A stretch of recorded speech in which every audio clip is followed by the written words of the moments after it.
খানাখন্দে ভরে গেছে পুরো সড়ক, বৃষ্টিতে সৃষ্টি হয়েছে জলাবদ্ধতা।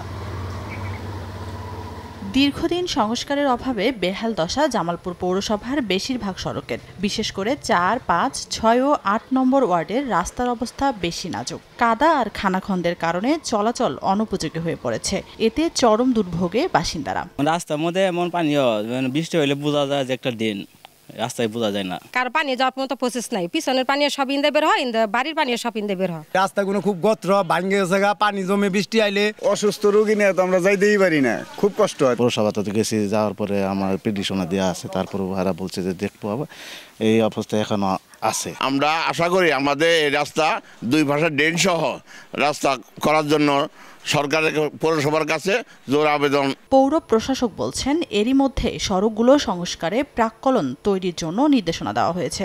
বরাদ্দ পেলেই কাজ শুরু হবে। আমাদের কাছে এক্সিস্টিং যে বাজেট আছে, যদি এটা আমাদের বাজেট দিয়ে সম্ভব হয় তাহলে সেটা আমরা ইমিডিয়েটলি করে দিব, অথবা যদি আমাদের এই নতুন অর্থ বছর 25-26 অর্থ বছরের বরাদ্দ আমাদের কাছে এখনো আসেনি, তো সেগুলো আসা মাত্রই আমাদের নিয়মিত বাজেটের মধ্য দিয়ে এগুলো করার চেষ্টা করব। 1869 সালে প্রতিষ্ঠিত জামালপুর পৌরসভাকে 1993 সালে প্রথম শ্রেণীতে উন্নীত করা হয়।